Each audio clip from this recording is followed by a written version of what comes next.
bueno, preguntarte justamente por qué la Revolución Ciudadana no logra romper ahí ese techo y acercarse a estas poblaciones como la Amazonía Sur. Buenos días. Buenos días a todos y a todas. Bueno, gracias por el espacio, Berito, Ana. A ver, creo que estamos viviendo un momento bastante convulso Uh-huh. y es difícil responder realmente. Es difícil responder y tener alguna certeza. Pero digamos, voy a lanzar algunas ideas, ¿no es cierto?, que en este momento creo que todas están sujetas a ser discutidas, debatidas, porque los momentos como el que estamos viviendo justamente generan estas incertidumbres. A ver, yo he visto también el mapa de los resultados y digamos, hay como una clara división del país, ¿no es cierto? Uh-huh. Entre la costa, las provincias de la costa, las provincias de la sierra y la Amazonía. Y claro, es como que las provincias de la costa dan su voto a favor del progresismo y las de la sierra, digamos, en una cosa global, ¿no? O sea, dan el voto al candidato Noboa, con unas provincias ahí como la que acaban de decir, Orellana, y me parece que en Imbabura también gana el progresismo, Uh-huh. pero es como hay como una especie de sanción de toda la sierra, ¿verdad? Uh-huh. Donde obviamente se ubica en la gran mayoría las comunidades indígenas que están afiliadas a sus organizaciones históricas, ¿no? Como el Ecuarunar y la CONAI. Esto no quiere decir que no haya también en la costa. Ahora, el tema, uno se pregunta, ya son 6 años, ¿no? 6 años eh, prácticamente sí, Sí, sí, que 6 años. terminó Uh-huh. el proyecto de la Revolución Ciudadana, pero yo creo que en el discurso de los, digamos, líderes, ¿no es cierto?, más visibles de la Revolución Ciudadana, no ha habido un reconocimiento primero no ha habido un reconocimiento de los errores que cometieron, y todo gobierno, ¿no es cierto?, comete errores y debería, sobre todo si intenta establecer una especie de diálogo, de alianzas con sectores sociales, con movimientos sociales organizados, deberían tener la posibilidad de reconocerlos.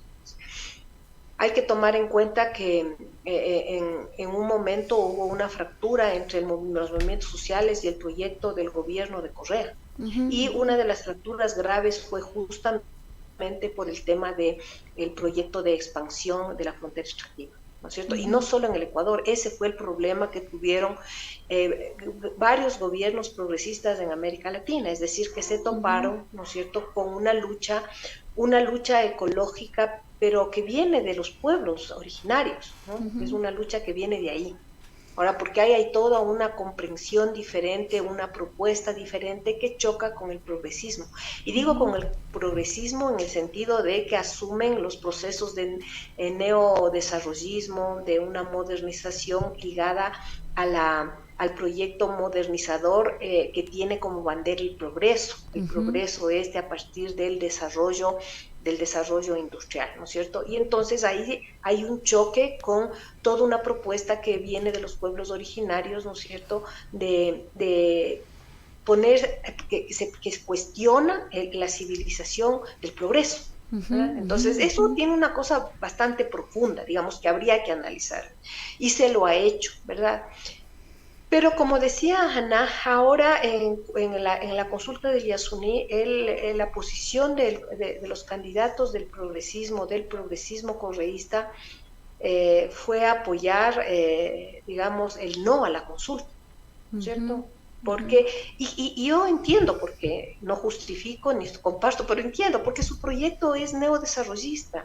El neodesarrollismo es un proyecto que no ha abandonado esta lógica de la producción, ¿no es cierto?, y el desarrollo basado en la extracción de recursos naturales, ¿no es cierto?, Uh-huh. para mí bienes naturales convertidos en recursos. Entonces, ahí hay un problema que es de fondo, es estructural, ¿no es Uh-huh. cierto?, que es una diferencia de los proyectos tanto del progresismo cuanto, no sé, hay una diferencia con el proyecto que levanta el movimiento indígena, sobre todo, más allá de las diferencias internas del movimiento indígena, que también las hay. Natalia, ¿qué es? Ahora, solo para explicar eso, de explicarlo mejor, digamos, esta palabra, digamos, neodesarrollismo, ¿qué implica? ¿Qué implica eso? Ya, el desarrollo es una propuesta inherente al modelo productivo del capitalismo, ¿no es cierto? Pero en una época en que ya se ha mostrado absolutamente como un modelo depredador, ¿no es cierto? Entonces, es algo que ya no es sostenible, que los propios organismos internacionales del centro ya, digamos, ya lo han cuestionado, ¿no es cierto? Lo han cuestionado con toda esta propuesta del cambio de matriz energética, la transición a las energías limpias, aunque, ¿no es cierto?, su transición implica nuevamente una ampliación de la frontera extractiva en América Latina y otras partes del mundo, ¿no es cierto?, del sur global, ahora con el litio, que es lo que alimenta la transición a autos, por ejemplo, de eléctricos, ¿verdad? Entonces, ahí hay un problema profundo, porque el problema con el movimiento indígena, ¿no es cierto?, es que lo que cuestiona el movimiento indígena es el modelo productivo, el modelo del desarrollo capitalista. No cuestiona el tema de la redistribución de los recursos obtenidos con ese modelo. Que es un poco el tema del nacionalismo extractivista, ¿no? Porque eso es un poco lo que te dicen los economistas de la Revolución Ciudadana. A cambio de carretera. Claro, digamos que cómo vas a tener más inversión social, más carreteras, más salud, más educación si no tienes los recursos, y que lo que hay que hacer es extraer los recursos de forma responsable, pero que esas ganancias no se las lleven las empresas, sino pues que quede para el Estado. Entonces es ese discurso como nacionalista, pero ese es el discurso que las organizaciones indígenas dicen, no, tampoco queremos eso. Sino ¿qué queremos? Sí, eso es de fondo, esa es la diferencia para mí de fondo, que es la que habría que discutir, ¿no es cierto?, en debates públicos con sensatez, ¿no es cierto?, con respeto. Eso es lo de fondo que no ha permitido una articulación entre este proyecto progresista y los movimientos sociales articulados sobre todo a este horizonte de lucha del movimiento indígena. Eso es lo de fondo. Ahora, es lo que habría que decir. Sí, ahora también quisiera poner en el tapete, Natalia, otra situación que pasa en la Sierra Centro, que es este voto mayoritario de Noboa, y no sé si ahí, por ejemplo, qué tanto pesó el tema del emprendedurismo, la situación, digamos, de los pequeños productores, incluso indígenas, pequeñas empresas que se van levantando, una suerte también de capitalismo con mucha identidad indígena, cómo terminan identificándose con esta candidatura de Daniel Noboa, porque también Daniel Noboa de alguna manera vende otra forma de capitalismo, pero un capitalismo más justo light en las redes sociales, o sea, diferente a lo que es la Revolución Ciudadana. Hay que entender que también en el mundo indígena, no en las organizaciones solamente, en el mundo indígena hay grandes transformaciones que tú has señalado.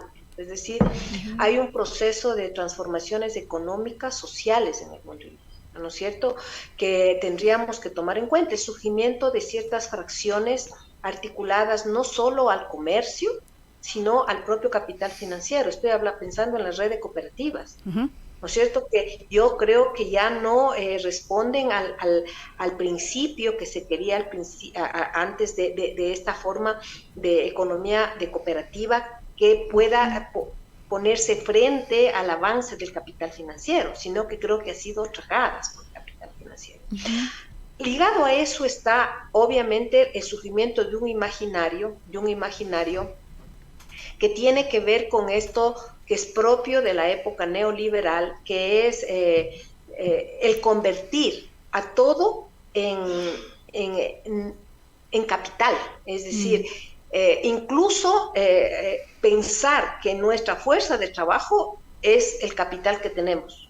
O sea, ahí viene todo el proceso de formación de una subjetividad que llevó adelante el neoliberalismo. Entonces, esto que tú dices, el emprendedor, ¿no es cierto?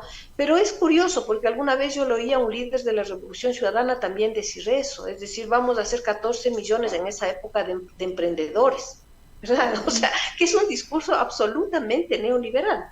porque no es posible, ¿no es cierto? Porque si todos fuésemos emprendedores, entonces ya no hay emprendimiento ni empresarios, o sea, no funciona así, ya, pero sí, cala esto en aquellos sectores del mundo indígena, ¿no es cierto?, que han logrado establecer ciertas unidades económicas donde se está, creo yo, también debatiendo si es una unidad económica empresarial o una unidad económica comunitaria, que hay una disputa interna también en el mundo indígena, porque el mundo indígena no es algo compacto, no es compacto. Entonces pensar que, porque el mundo indígena es una cosa así súper compacta, ¿no es cierto?, que funciona socialmente igual y políticamente igual, eso no es cierto, no es verdad. Ahora, hay otras razones, creo yo, que no son tan de fondo, ¿no es cierto?, como estas, pero que pesan en una dimensión política, que es el mundo indígena fue muy golpeado por el correísmo. Y fue golpeado a nivel simbólico, o sea, no solo esta disputa que digo que es profunda, ¿no? Y no de todo las organizaciones indígenas, sino de un sector que para mí es lo más profundo, esto de no al progreso depredador. Claro. Pero sí fue golpeado, y el correísmo les golpeó en sus símbolos, en nuestros símbolos, digamos así. Y yo siempre les he dicho a los correístas, ¿no? O sea, ellos se han sentido traicionados por Lenín Moreno, y tienen razón, y por eso es, o sea, un poco el sentimiento que ellos tienen, ¿no es cierto?, claro, de haber sido traicionados por este tipo horrible, es el sentimiento que tuvieron las organizaciones sociales, empresas del movimiento indígena, cuando el gobierno de Correa se fue para el lado extractivista, ¿sí? Claro. Y comenzó a atacar. El ataque fue vinculado a esta diferencia. Claro, porque, y a querer cerrar la CONAIE, a querer, digamos, a criminalizar a líderes sociales, a llamar de ecologistas infantiles a todas las personas que protestaban en torno a sus decisiones extractivistas, ¿no? Sí, pero sí es grave, ¿no es cierto? Porque una cosa sería que, digamos, lo que supere a la votación a uno y a otro es el nulo como un rechazo no solo a Correa, ¿no?, a lo que pasó en el gobierno de Correa, sino un rechazo al sistema, que es el sistema el que no está funcionando y el que, digamos, agrede a la mayoría del pueblo ecuatoriano, pero no, es un voto a Noboa, y eso para mí aún no logro, digamos, asentar esto y pensar, porque, a ver, Noboa no es que la gente no sabe quién es, perfectamente se sabe quién es, y no es un problema de la persona, ojo, ¿no? O sea, el señor puede ser muy simpático, y ese es otro problema, que capaz que la gente está viendo así, ¿no?, el TikTok, y qué simpático que es, y eso implicaría que hemos perdido la capacidad de una comprensión social y política de nuestra situación y de nuestros intereses como sociedad, porque el señor puede ser muy simpático y todo, pero él, ¿no es cierto?, es el representante del mayor grupo económico de este país y de la región. Es decir, no estamos ni siquiera hablando del señor Lazo, que es parte de grupos ligados a la banca. La corporación Noboa implica todo un poder con distintos capitales, ¿no? Distintos capitales. Y claro, y ahora de repente su hijo es como que hereda el país.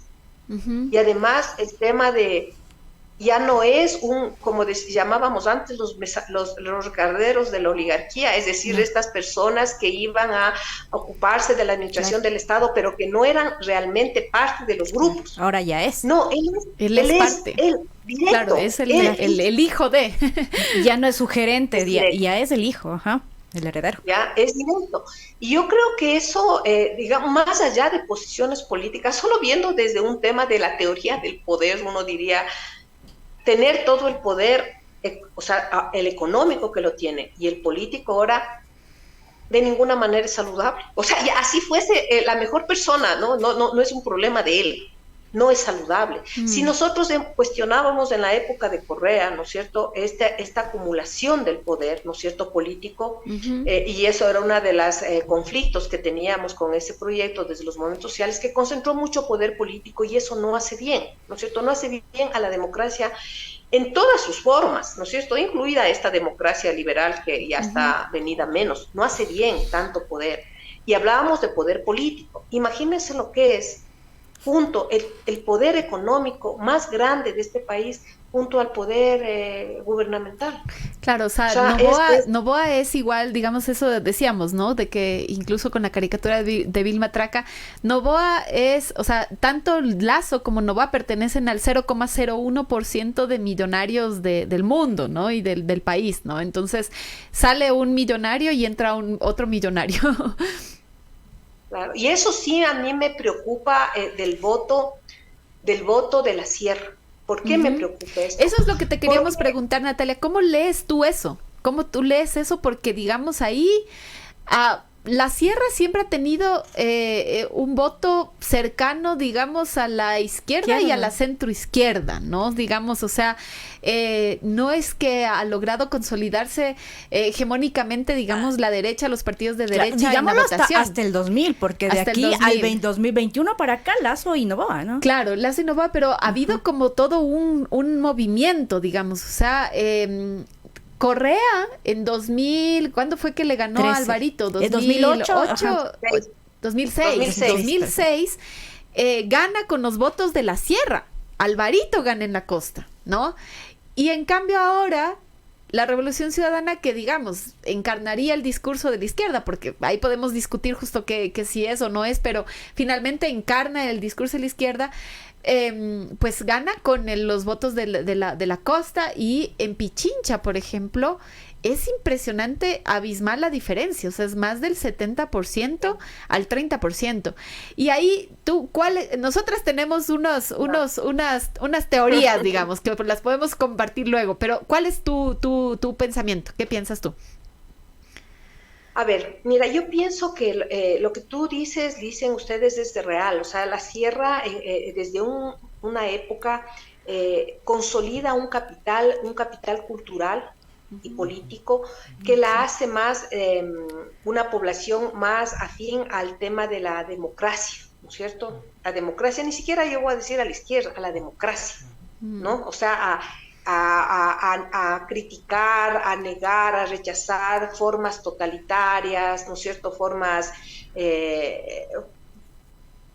antidemocráticas, que era como que más se expresaba en candidatos hasta esa época de la costa, ¿no es cierto? Pensemos en León Febres Cordero, etc.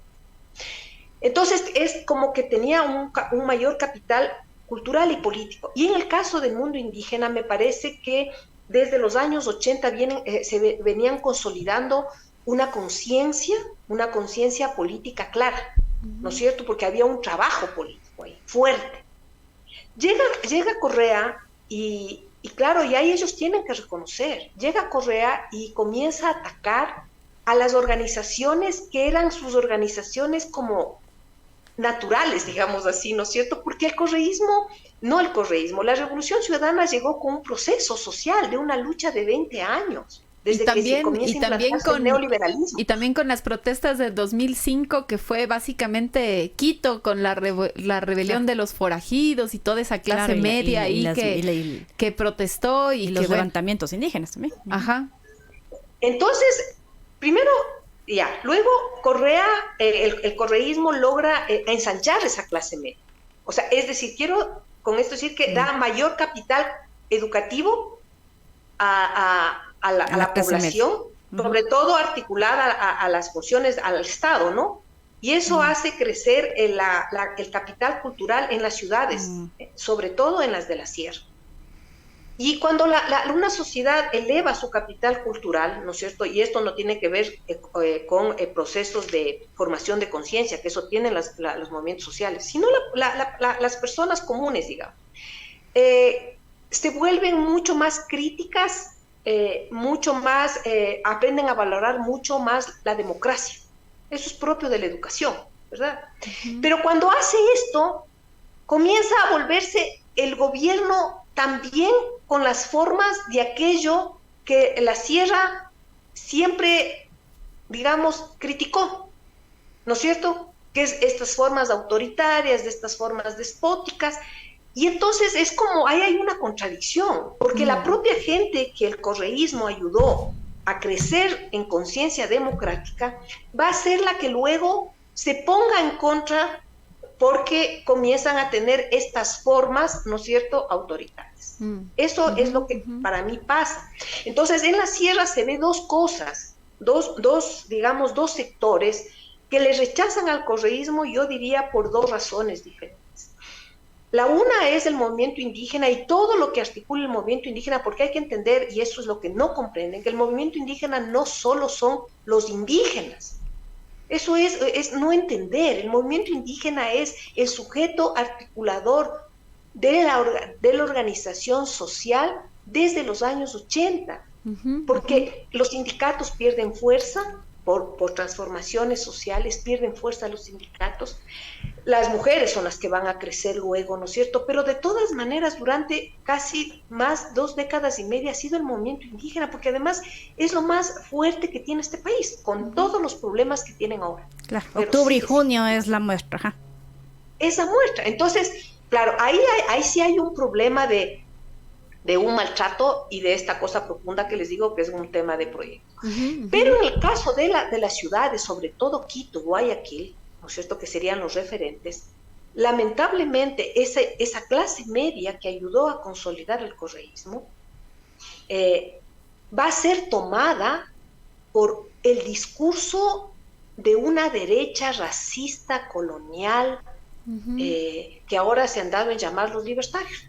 No sé por qué, porque para mí son los libertinos del mercado, ¿verdad? Y que además es un proyecto, yo estoy denunciando esto en todo lado, es un proyecto que viene de la extrema derecha de Estados Unidos desde una fundación que se llama Atlas, y que aquí tiene como una filial la Fundación Ecuador Libre del señor Lazo.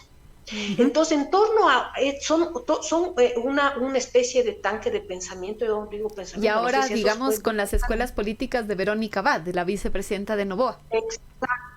Es ese discurso el que fue calando en los sectores medios de Quito y Guayaquil, lamentablemente, ¿no es cierto?, a nombre de la libertad de expresión, a nombre de la libertad de pensamiento, en contra de la censura de los medios, que provocó el propio gobierno correísta por su forma de actuar, ¿no es cierto? Claro. Y fue ganando, y ahí sí hay que reconocer errores. No tuvimos del otro lado, ¿no es cierto?, del lado de los sectores sociales, de los movimientos sociales, digo, en las ciudades, no tuvimos la capacidad de frenar eso, ¿no es cierto?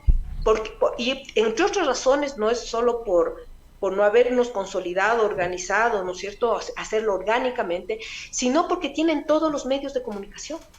Entonces, los medios de comunicación que en la época de Correa permitieron a la izquierda, digamos, crítica, pronunciarse, obviamente cuando llega su gobierno se cierran.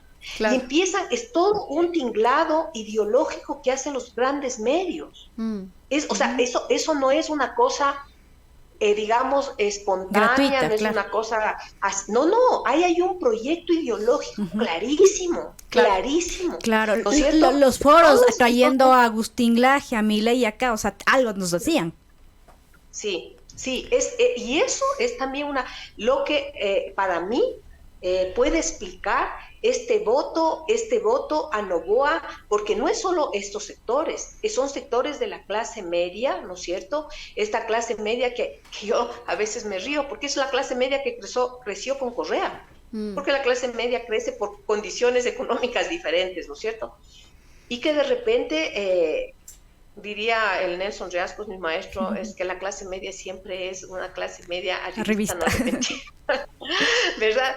Pero es que hasta ha sido ganada por ese discurso racista, pero que se encubre en la defensa de los derechos individuales. Y de la democracia liberal, digamos, ¿no? Con este tema de... Los quiteños de bien que vimos en las marchas, o sea, lo que pasó en junio, esa división de país desde el racismo, ahorita también se ve expresada, también en las urnas. Pero ahí yo te quiero poner un contrapunto, Natalia, basado en una de los datos que en la mañana estaba escuchando una entrevista, Fabricio Vela le estaba entrevistando a uno de los asesores de Noboa, es el exprefecto, digamos, de Loro, ¿no? Que no me acuerdo el nombre, ¿cómo era?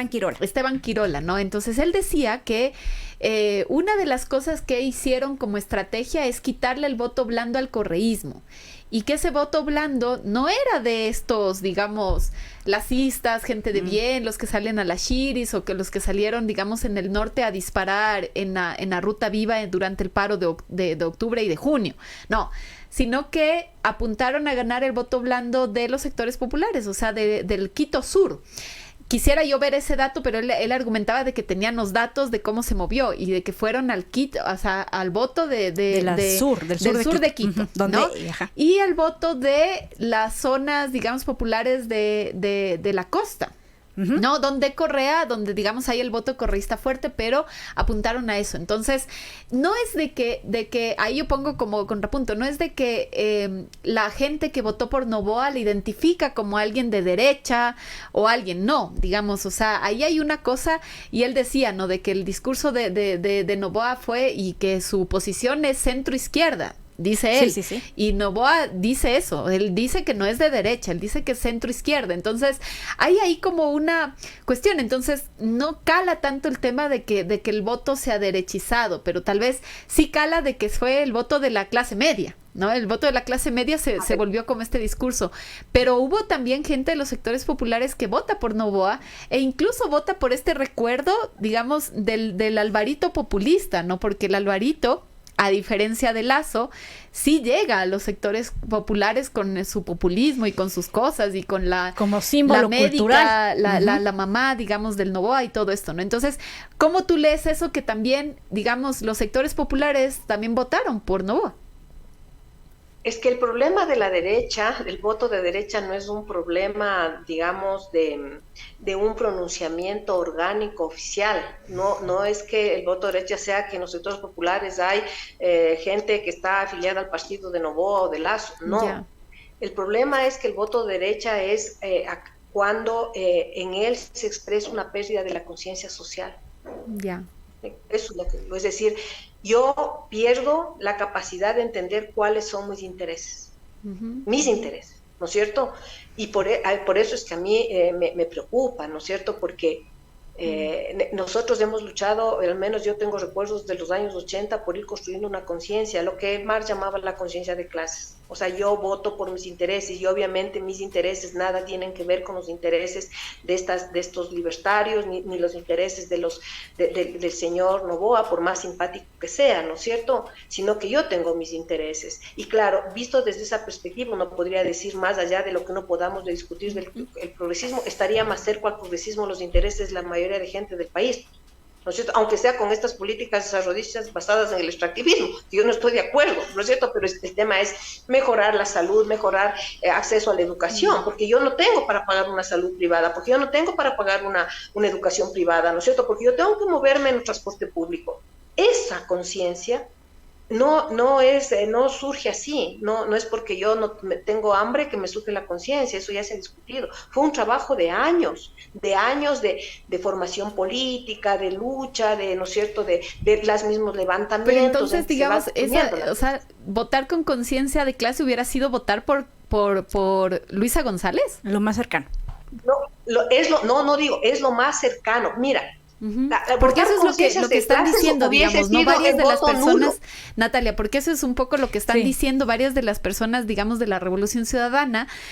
Estos días, desde ayer, han lanzado acusaciones a justamente el movimiento indígena, feministas, ecologistas, y han dicho que prácticamente la responsabilidad de que ganó Noboa, un hacendado, un capitalista, es que no toman conciencia y que son unos desclasados de la floresta, hipsters, ecologistas, feministas, que no votaron por el correísmo. Entonces, ¿tú cómo respondes eso? Yo creo que el correísmo debe entender que este voto ahora, ¿no es cierto?, es producto de lo que hicieron en su gobierno. ¿Por qué digo esto? Y eso se les ha dicho y no reconocen. Porque cogieron los símbolos y muchos de los símbolos de esa conciencia de clases los usaron y los funcionalizaron para su proyecto neodesarrollista, en unos casos, y en otros casos para formas de neoliberalismo también que implementaron. Entonces no es un problema, y es lo que yo digo, no es un problema de los sectores sociales, es digamos, a ver, el problema que estamos, hay que separar, una cosa son las organizaciones, las feministas, ¿no es cierto? Ahí hay un voto absolutamente consciente, Ana. Por eso te digo, pero ¿cuánto es el nulo? Por eso yo digo, el voto, ¿no es cierto?, consciente de rechazo, tendría que ser el nulo. ¿Y por qué digo esto, el nulo yo? Porque no es ni siquiera el rechazo al señor Noboa, a la señora Luisa, es el rechazo a un sistema que no está funcionando porque está plagado de intereses que nada tienen que ver con el problema político. Ahí están jugándose intereses económicos, no solo de capital legal, sino de capital criminal. Entonces, ¿cómo nosotros estamos defendiendo un sistema que sabemos que no funciona ni siquiera en sus propias reglas? No funciona.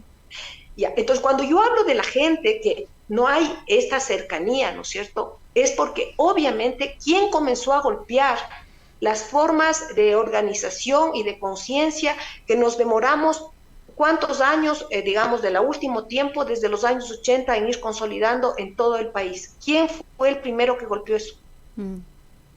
El gobierno de Correa.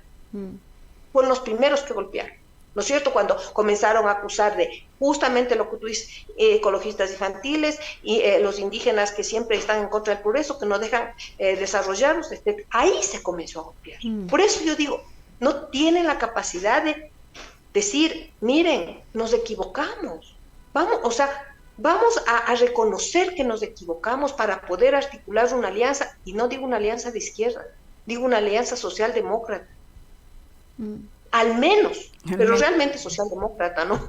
Digo, porque ahora no, ya como está no como la que sabemos. No como la izquierda democrática. No, eso no es nada, eso es una derecha. Digo, una alianza socialdemócrata para poder tratar de dar alguna solución a la grave situación que vive este país. Посл en el caso, yo no sé, en el sur habría que ver, porque a mí me dijeron, no he visto los últimos datos, hasta ayer que los sectores populares en Quito no votaron por Noboa, ¿no es cierto? Eso dicen, hay que ver ya los últimos Sí. Eso es. Pero a lo que voy es que, y es lo último que quería decirles, que yo estoy pensando, y no solo aquí, sino en todo lado, ¿no? Yo creo que por el tema de la violencia que estamos viviendo, ¿sí? Que eso tiene que ver con un tema estructural, que es el avance del capital criminal. Nos han arrinconado a unos niveles de precariedad de la conciencia, y ahí sí no tiene que ver con uno con otro. Miren, las poblaciones sometidas a este nivel de violencia no tienen posibilidad y libertad, ¿no es cierto?, de poder pensar. Quiero que se entienda esto y que se entienda bien lo que estoy diciendo, porque no quiero generar confusiones en lo que... Si nosotros decimos una persona que no tiene para comer, que no tiene empleo, que no tiene para educarse, no tiene posibilidad de sentarse a pensar si voto nulo o no voto nulo, con criterios, o sea, digamos, de conciencia. Imagínense cuando las poblaciones están arrinconadas, ni siquiera decir quiero que me den educación, salud, no, por favor no me maten. Casi a ese nivel ha llegado nuestro país. Nosotros pensamos en las zonas de la costa, en Esmeraldas. ¿Ustedes creen que en Esmeraldas la gente está pensando en a ver cómo vamos a desarrollar la universidad? Lo único que quieren es que les aseguren que no les maten, que no les extorsionen. Cuando un pueblo es sometido a esos niveles de empobrecimiento, digo en general, de todo, no solo económico, ahí no funciona los debates de la conciencia, de la libertad, de las elecciones, de las decisiones. Lamentablemente, y he dicho en otros medios, votar nulo ahora casi es un privilegio de clase. Cuando uno vota nulo, digamos con conciencia, ¿no es cierto? Es decir, miren, yo voto con nulo razón. Esto, claro. Sí, dando argumentos, ¿no es cierto? Y voto, o sea, porque no creo en los dos candidatos, o para mí el nulo es no creo en el sistema. Ese es para mí el nulo. El sistema no sirve. Pero cuando estoy todos los días levantándome y rezando para que ese día no me maten o no le maten a mis hijos, entonces es otro cantar. Y a veces siento que los sectores medios, digo yo, porque yo sí siento que estamos en lugares privilegiados, podemos tener una conciencia, pero nuestra vida real no acontece como acontece la vida de los sectores populares, sobre todo ahora en la costa. Que es lo que hablábamos con Juanita Franci, ¿no? Digamos, antes de esta entrevista, Natalia, estábamos conversando con Juanita Franci de Mujeres de Asfalto, justo porque ayer pasaron, digamos, una nueva balacera, enfrentamiento de bandas y están saliendo, digamos, los jóvenes que han intentado sostener desde ahí el trabajo con organizaciones de la sociedad civil están saliendo de Esmeraldas y huyendo, digamos, huyendo de ahí porque ya no tienen opción, digamos, porque su vida está en riesgo, ¿no? Entonces, mira, hay un caso en casos en Colombia que ha sido, digamos, lamentablemente es donde nosotros podemos mirar el terror que es la violencia esta. Cuando se instala la guerra en una sociedad, o sea, tú no puedes escoger otro camino que no sea el que te ponen. O pensemos en El Salvador, o estabas con el ejército o estabas con la guerrilla. ¿No es cierto? Eso diciendo que había un ejército y una guerrilla. Ahora no estamos hablando de ejércitos y guerrilla, ahora estamos hablando de narco. Distintas bandas de capital criminal. O estás con una, estás con la otra. Hay una cosa que yo me di cuenta en las cárceles, ¿no? Por el problema y el proceso que nosotros tuvimos. Cuando una persona entra a la cárcel, Anita y Vero, no le dejan escoger quedarse tranquilo por ahí. Están obligados a escoger una banda criminal, si no están muertos, ¿verdad? Eso que acontece en las cárceles está pasando en la sociedad. Está saliendo de las cárceles, primero sale a los barrios populares y luego va extendiéndose por la sociedad. ¿No? Entonces, yo quiero que se entienda, ¿no? Cuando yo digo de los sectores que baja la conciencia, mi propia conciencia ha bajado, la mía, que soy una persona reprivilegiada, porque cuando yo ahora pienso, ya no puedo pensar, a ver cómo haremos el tema civilizatorio, pienso, y ahora cómo resolvemos el tema para bajar un poco la violencia, porque ya no hay cómo caminar por este país, ¿no es cierto? Mire, cuando yo digo eso, ahí siento que mi conciencia comienza a estrecharse, porque las condiciones se estrechan. Pensemos en Palestina. ¿Y por qué digo esto? Porque el capitalismo va hacia allá. Porque el capitalismo, el problema de la violencia no es un problema de unas bandas ahí locas por ahí que se volvieron, se enloquecieron. Natalia, es problema del capital criminal que está avanzando en el mundo. Natalia, pero con esto que estás diciendo te hago la pregunta incómoda, porque finalmente es eso lo que en estos días hemos estado escuchando. Entonces, no hubiera sido entonces la salida el nulo, sino la salida hubiera sido votar por Luisa González. A eso voy. En este punto, ¿no es cierto? Cuando vos dices cuál es la salida, ya, te voy a poner y te voy a hablar no voy a hablar políticamente, voy a hablar desde teoría política. El capital criminal, nos guste o no nos guste, se ha instalado con su actor político, ¿sí o no? O sea, no es un problema de que yo apoye o no apoye. Se hicieron un actor político, tan actor político son que salen los señores jefes de las bandas a decir, ya vamos a parar nosotros la... Dan mejor rueda de prensa que Lazo. Ya, es decir, son un actor político. Y si tú ves en la gente que te comenta cuando se dio el tema de las elecciones de gobiernos locales, oigan, ¿quiénes eran uno de los actores políticos más importantes y con mayor fuerza para decidir candidaturas a nivel local? Ya, eso, nos guste o no nos guste, a mí obviamente no me gusta, a nadie le gusta.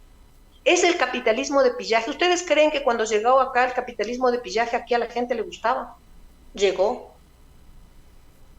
Y ahora otra vez estamos en el capitalismo de pillaje y podemos, y ustedes son también estudiosas, ¿no es cierto? Ahí está David Harvey, ya lo dijo. Volvemos al capitalismo de acumulación por disposición. ¿Qué es la acumulación por disposición? Es pillaje, ¿no es cierto? Y cuando nosotros hablamos de las corporaciones extractivas, ¿te refieres a robo? El robo. Al robo. No, es pillaje, es la acumulación de forma que utiliza todas las formas de robo, de criminalidad y de violencia. Para despojarte de todo. Y las vuelve legales además, ¿no? A ver, ustedes vean toda la gente que ha salido por el Darién, están despojando de territorios, la gente está huyendo. Lo que tú dices, Anita, que la gente, yo también leí de un compañero de ahí de Esmeraldas que dice que tiene que salir. Están despojando, o sea, despejando territorios. Eso ya ha pasado en Colombia, ha pasado en México. En México acaban de 80 pueblos en la zona de Chiapas organizarse para defenderse de las bandas de narcotráfico, que es el capital criminal, solos porque el Estado, no hay Estado, ¿verdad? En esa situación estamos, y si uno no ve eso, entonces no puede tener perspectivas. En esa situación, por ejemplo, en México, ¿ustedes no creen que los estados negocian con las bandas? Que no son bandas, es capital criminal. El problema es cómo un Estado hace esas negociaciones. ¿Cómo ese Estado hace esas negociaciones? Eso es una cosa. Y otra cosa es, ¿no es cierto?, que un gobierno se ponga del lado de una de los actores a poner de política de Estado la política de una mafia, que es lo que pasó en estos 2 últimos años en este país. Hay una diferencia. O sea, si ya vamos a ese nivel de análisis, o pensamos nosotros que la policía y las Fuerzas Armadas son realmente aparatos estatales totalmente institucionalizados. En este país nunca ha habido eso, menos ahora. No sé si me explico. A ese nivel, y sinceramente yo te digo, a ese nivel, yo puedo decir, yo solita en mi papeleta, yo solita puedo decir voto nulo y me quedo tranquila con mi vida. Yo sí puedo, porque todavía tengo una vida aquí.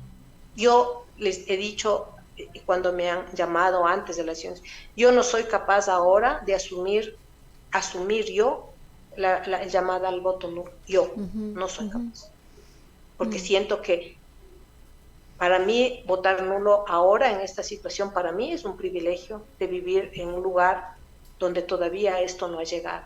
No sé si me entienden. Entonces, sí. Es lamentable cuando nos llevan a ese nivel que nos han llevado. Una mínima diferencia así chiquita es mucho. Claro. Sí, una mínima diferencia de que al menos haya una presencia del Estado o algo, ¿no? Natalia, que complicado. Y una de las cosas que, claro, o sea, decíamos nosotras acá, por eso poníamos la entrevista de la Juanita antes, ¿no? Y ella contaba de cómo están intentando hacer asambleas populares, que tuvieron una asamblea popular aquí en Quito, donde fueron 90 personas y varias otras cosas más. Hay intentos, digamos, o sea, las organizaciones están haciendo, pero continúa esta, digamos, polaridad, o sea, esta oposición como correísmo-anticorreísmo. Entonces, ¿tú cómo le ves eso, digamos, que cómo afecta esa polaridad finalmente que se sostiene? Ha afectado finalmente a también las dinámicas de los movimientos sociales, porque una de las cosas, y eso nosotras podemos hacer una crítica muy fuerte, ¿no? O sea, poniéndonos ahorita desde la posición del abogado del diablo, o sea, el voto, digamos, por ejemplo, de Yacu, la propuesta de Yacu en la primera vuelta era la propuesta, digamos, de los ecologistas, de justamente la alternativa a este neodesarrollismo y todo, pero Yacu también, en cambio, en otro tema, se fue más cercano a la derecha, ¿no? Y empezó a tomar unos discursos ahí estigmatizantes del movimiento indígena, de Leonidas Issa, de la CONAIE, o sea, entonces, ¿cuál es la responsabilidad también, digamos, de los sectores sociales y las organizaciones sociales que están leyendo lo que está pasando? O sea, creo que uno de los problemas que tenemos es que no nos damos tiempo de sentarnos los que podemos por el privilegio realmente a entender lo que está pasando. Realmente entender. No nos damos. Entonces me parece que no es posible leer lo que estamos pasando ahora con lo que pasamos en el 2017 ni en el 2021. No es lo mismo. Es decir, la coyuntura ha cambiado porque han cambiado procesos estructurales. Hay un antes y después de la pandemia. O sea, claro, que yo me acuerdo en esa época tampoco tenía posibilidades de leer como leo ahora. Hay un antes y después de la pandemia, no en el Ecuador, en el mundo. 1. 2. Yo no creo que podemos seguir hablando de neoliberalismo. Tenemos que comenzar a hablar de necroliberalismo. El neoliberalismo acompañó al capitalismo en los últimos 50 años, ¿no es cierto? Que era un capitalismo extractivista, depredador, etcétera, etcétera. El capitalismo al que nos enfrentamos ahora, que se desprende del anterior, es el capitalismo criminal. A ese capitalismo le acompaña el necroliberalismo. Y no es lo mismo neoliberalismo que necroliberalismo, por favor. No es lo mismo. No necroliberalismo, solo para explicar, es necro es muerte, ¿no? Muerte. Digamos, es neoliberalismo de la muerte. Sí. Es gobernar administrando a quién matas. Y aquí no es que se mata a un dirigente, a dos dirigentes. Quiero que se entienda esto. El neoliberalismo mataba sí, ¿no? Y mataba por depredación a poblaciones. El necroliberalismo es genocidio. Voy a poner el ejemplo dolorosísimo de lo que está pasando en Palestina. Vamos a matarnos a 2 millones de palestinos. Acaba de los Estados Unidos decir que ellos no tienen problema en enfrentar 2 guerras. Le están encerrando. Eso es el necroliberalismo. Es matar poblaciones enteras, descaradamente. Entonces, el tema de la violencia criminal, ¿no es cierto?, no es un tema que esté separado del desarrollo propio actual de la acumulación de capital, o sea, de la reproducción del capital.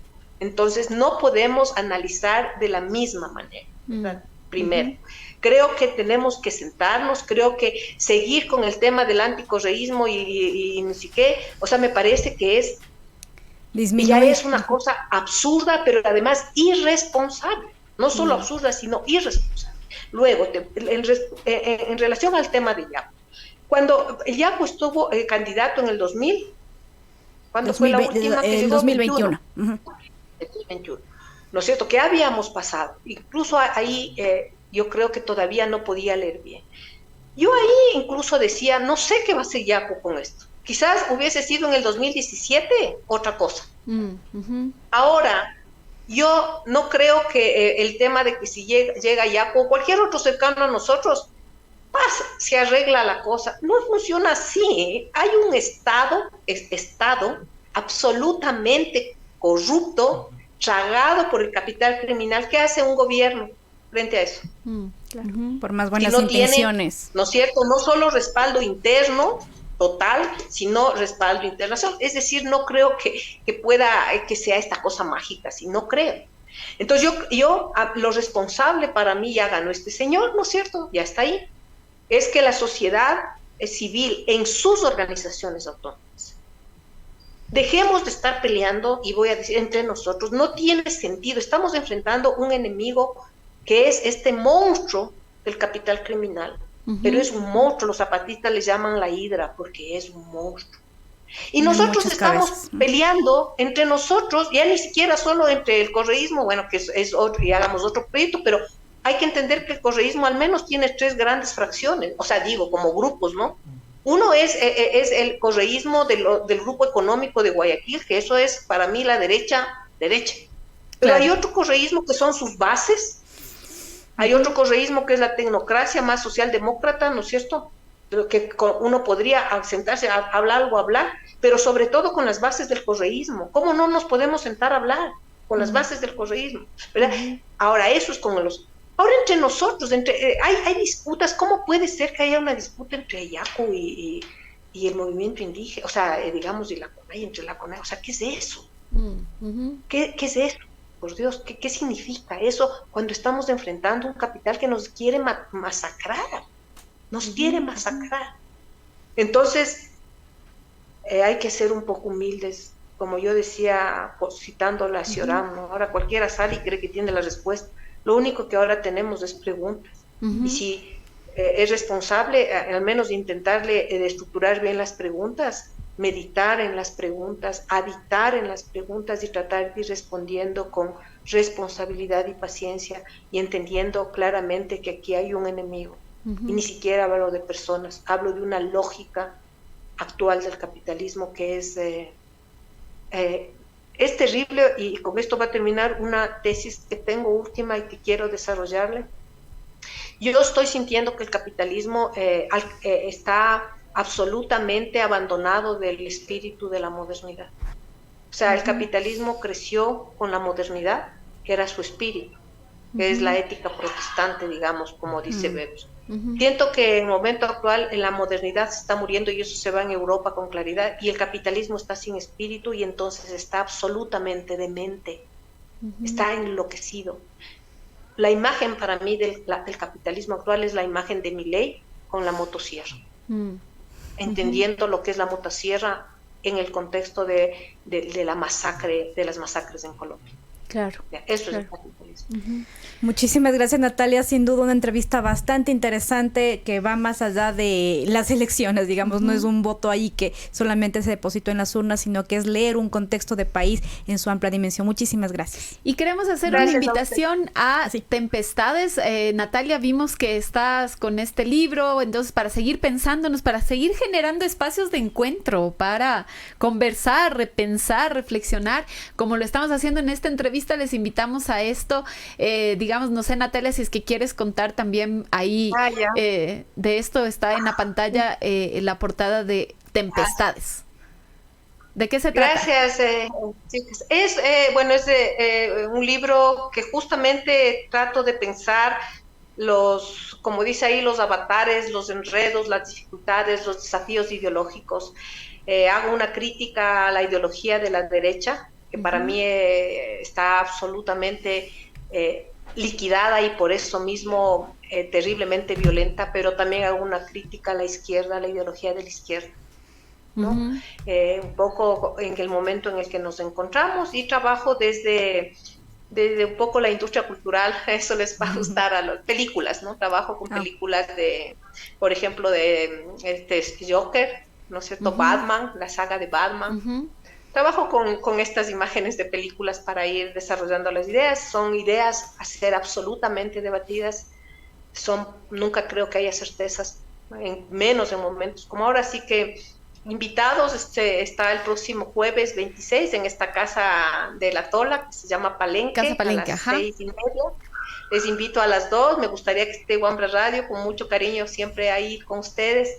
Y bueno, para debatir, ¿no? Sé que me van a caer un montón. No, la derecha ya siempre me ha caído, pero me va a caer la izquierda también. Pero creo que es momento de repensarnos, repensar. Nos pasa a nosotros también. A nosotros sacamos un reportaje de los discursos conservadores de la Luisa González. Nos dijeron derecha, nos dijeron que islamofóbicas, bueno, nos dijeron de todo.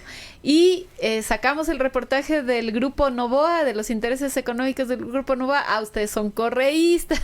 Entonces, también nos pasa a nosotros. Así que hacemos la invitación. 26 de octubre, 26 de octubre se presenta el libro Tempestades, Avatares Ideológicos y su Alternativa Andina, del editorial Kikuyo, en la Casa Palenque a las 6:30 p.m.